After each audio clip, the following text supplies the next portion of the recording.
नमस्कार। 99 न्यूज़ के बिहार झारखंड के बुलेटिन में आपका स्वागत है। मैं हूं तबरेज़ अनवर। पटना में बीजेपी दफ्तर के सामने अपनी मांगों को लेकर धरना दे रहे वार्ड सचिवों और पुलिस के बीच भिड़ंत हो गई। पुलिस ने लाठीचार्ज, आंसू गैस के गोले और पानी की बौछार कर भीड़ को हटाने का प्रयास किया तो आंदोलनकारियों ने भी पुलिस वाहन पर पथराव कर दिया।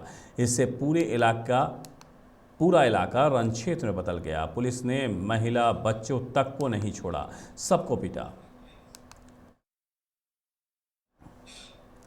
सिवान के बसंतपुर बाजार मिडिल स्कूल के पास में एक कपड़ा व्यवसायी को गोली मारकर घायल कर दिया। वहीं घटना की सूचना मिलते ही बसंतपुर पुलिस मामले की छानबीन में जुट गई है।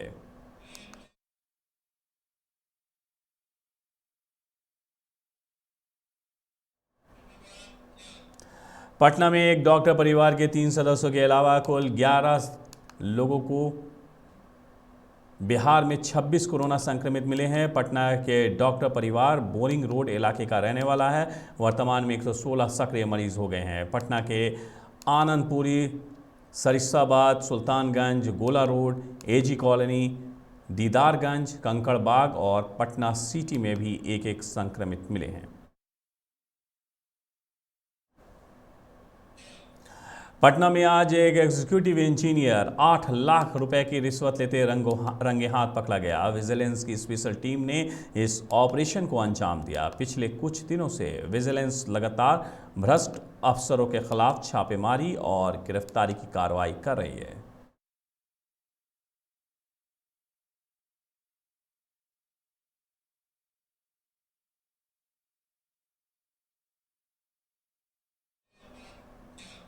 बिहार के स्कूलों में शिक्षकों के पूरे दिन उपस्थित सुनिश्चित करने के मकसद से सरकार ने उनकी तस्वीर स्कूल के सूचना पट पर लगवाने का फैसला किया है। प्राथमिक से लेकर उच्च माध्यमिक सभी विद्यालयों के सूचना पट पर वहां के शिक्षकों की रंगीन तस्वीर लगेगी। तस्वीर के साथ ही उनका नाम, पदनाम और उनका मोबाइल नंबर भी लिखा होगा ताकि छात्र छात्राओं और उनके अभिभावक अपने शिक्षकों को पहचान सकें।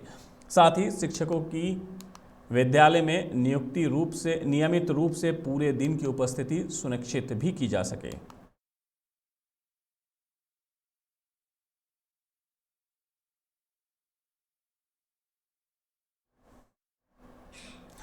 जमुई में अजब प्रेम की गजब कहानी सामने आई है। एक पति ने अपनी पत्नी की शादी उसके बॉयफ्रेंड से करा दी। दोनों प्रखंड के बलथर गांव की ही ये शादी है। इन दिनों ये शादी खूब चर्चा में है। शादी 25 दिसंबर को हुई, पर अब इसका वीडियो वायरल हो रहा है। वीडियो में पति कहता नजर आ रहा है कि उसने बिना किसी दबाव के पत्नी की उसके प्रेमी के संग शादी कराई है। वहीं पत्नी और उसके प्रेमी भी इस शादी को लेकर खुशी जाहिर करते नजर आए।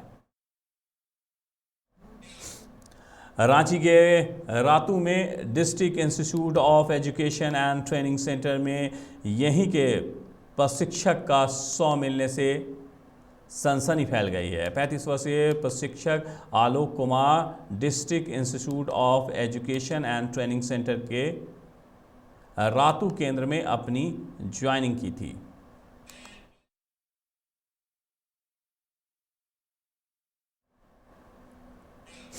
जमशेदपुर के बर्मा माइंस इलाके के हरिजन बस्ती में मंगलवार की सुबह 100 बरामद किया गया है। मरने वाले व्यक्ति की पहचान टेल्को मनीफेट निवासी रंजीत सिंह उर्फ चंडी के रूप में हुई है। वो कानवाई चलाने का काम करता था। अब तक की जांच में पता चला है कि सोमवार की रात पत्थर से कूचकर उसकी हत्या कर दी गई। सुबह कुछ लोगों ने बस्ती की सड़क पर शव देखा। इसकी सूचना पुलिस को दी गई। सड़क किनारे से पुलिस ने उसकी लाश बरामद की है। अचानक चालक के सिर और चेहरे पर गंभीर चोटों के निशान हैं।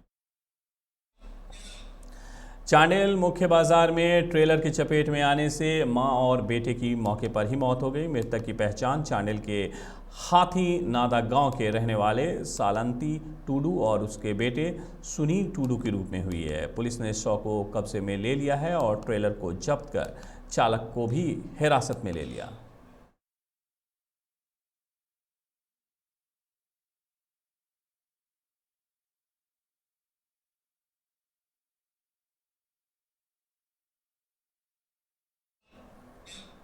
जमशेदपुर के तपाड़िया कॉम्प्लेक्स में एक युवक ने सरेराह युवती का गला रेत दिया और पेट में चाकू भी घोंपा। वारदात के दौरान सड़क पर कई लोग मौजूद थे, लेकिन लड़की को बचाने के लिए कोई आगे नहीं आया।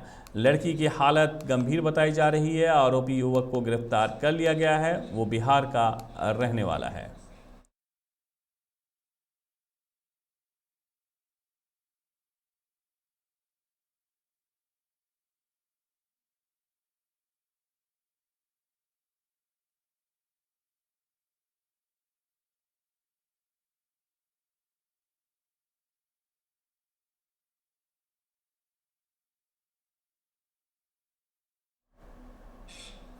भारतीय जनता पार्टी ने आज मनई टांड सहित कई स्थानों पर जरूरतमंदों के बीच कंबल वितरित किया। धनबाद विधायक राज सिन्हा ने बताया कि भारतीय जनता पार्टी ठंड को देखते हुए शहर के विभिन्न मोहल्लों में कंबल वितरण का आयोजन कर रही है, ताकि जरूरतमंदों को ठंड के समय में राहत मिल सके। दादी के खुश हो गया है, हम देखिए दादी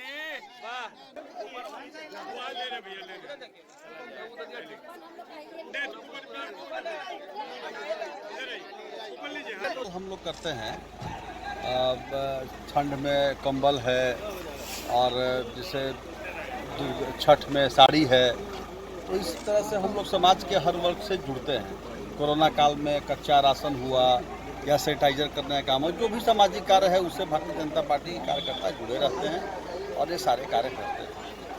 आज कई जगह पे होना भी है सर। आज 3-4 जगह पे आज है।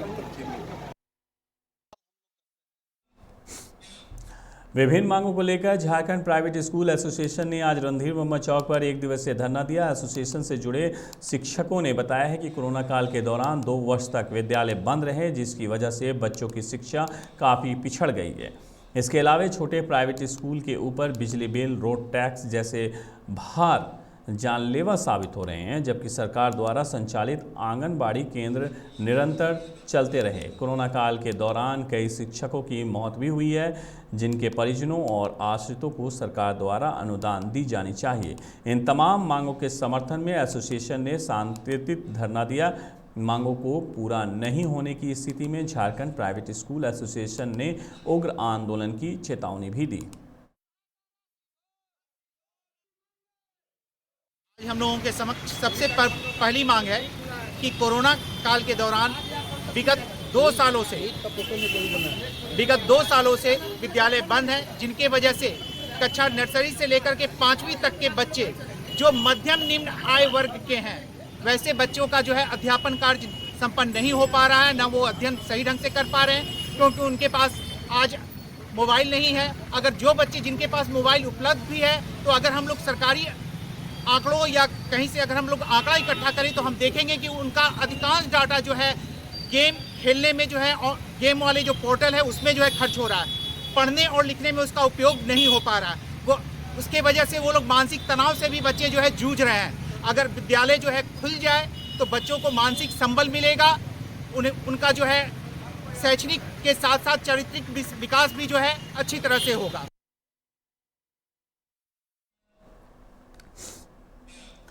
धनबाद डीजीएमएस कार्यालय के समक्ष मंगलवार को माइनिंग सरदार के परीक्षार्थियों ने प्रदर्शन किया, जिसमें नारेबाजी करते हुए परीक्षार्थियों ने बताया है कि किसी पूर्व सूचना के 27 तारीख को माइनिंग सरदार के लिए आयोजित परीक्षा में डीजीएमएस ने नियम कानून को दरकिनार करते हुए प्रश्न पत्र दिया, जिसमें लैंग्वेज ऑप्शन के तौर पर हिंदी तथा क्षेत्रीय भाषाओं को शामिल नहीं किया गया था। प्रश्न पत्र अंग्रेजी में पूछे गए थे, जबकि कई छात्रों को परीक्षा के दौरान भाषा को लेकर काफ़ी परेशानियों का सामना करना पड़ा, क्योंकि वो लोग हिंदी भाषा में परीक्षा की तैयारी किए हुए थे। ऐसे में परीक्षा फल को प्रकाशित नहीं करने, परीक्षा को रद्द करने तथा पुनः परीक्षा की मांग की है।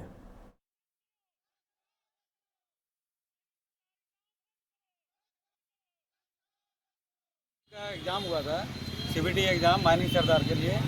उसमें एक तो लैंग्वेज प्रॉब्लम था, दूसरा बात क्या था कि क्वेश्चन भी टफ दे दिया था, जो कि हमारा लेवल का नहीं था। माइनिंग सरदार लेवल का कोई भी क्वेश्चन नहीं पूछा गया। 2-3 ही क्वेश्चन ऐसा था जो माइनिंग सरदार का पूछा गया। इसके कारण हम लोग डीजीएमएस में मैंने घेराव करके धरना देके री एग्ज़ाम करने के मांग कर रहे हैं और रिजल्ट प्रकाशित नहीं करने का मांग किया गया।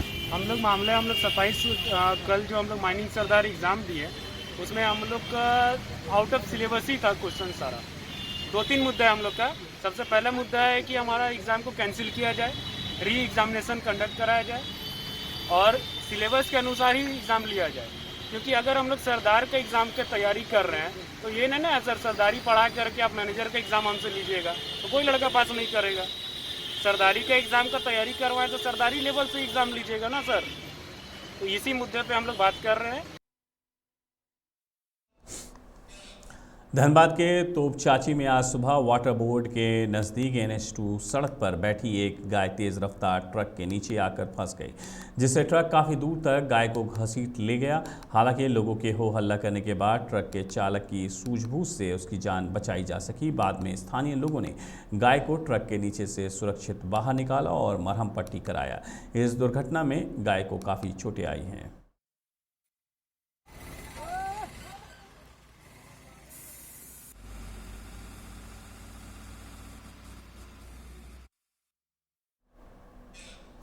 धनबाद के धैया के नज़दीक ठाकुरकुली गांव में रहने वाले एयरफोर्स के जवान प्रकाश तिवारी की हार्ट अटैक से केरल के त्रिवेंद्रम एयरफोर्स बेस में मौत हो गई।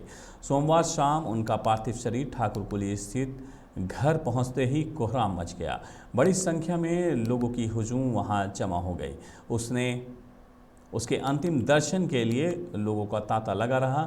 उनके आवास पर स्थानीय प्रशासन की उपस्थिति में वायुसेना के जवानों ने गार्ड ऑफ ऑनर दिया। सोमवार की देर रात उनका अंतिम संस्कार गोविंदपुर स्थित खोदिया नदी के तट पर भी कर दिया गया। स्वजनों के अनुसार 37 वर्षीय प्रकाश तिवारी केरल के त्रिवेंद्रम स्थित एयरफोर्स स्टेशन में तकनीकी पद पर था।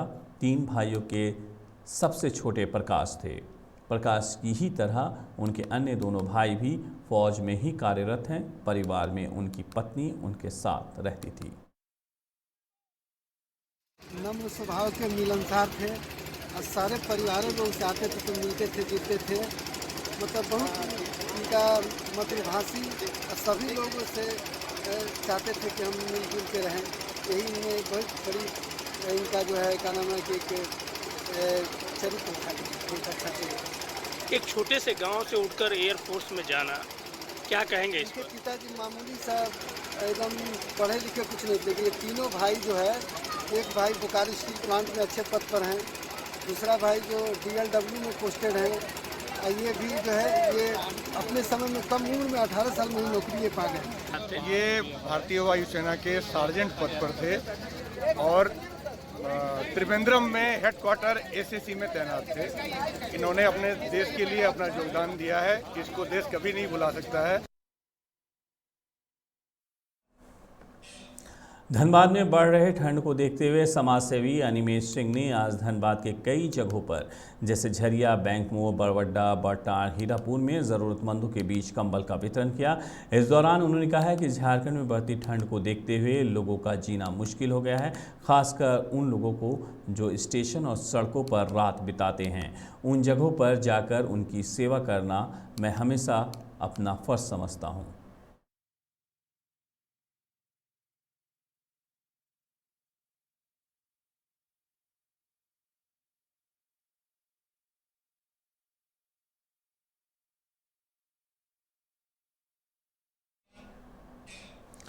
$99 न्यूज़ के बिहार झारखंड के बुलेटिन में मेरे साथ इतना ही। धनबाद और आसपास की बाकी खबरों के लिए बने रहिए 99 न्यूज़ के साथ। नमस्कार।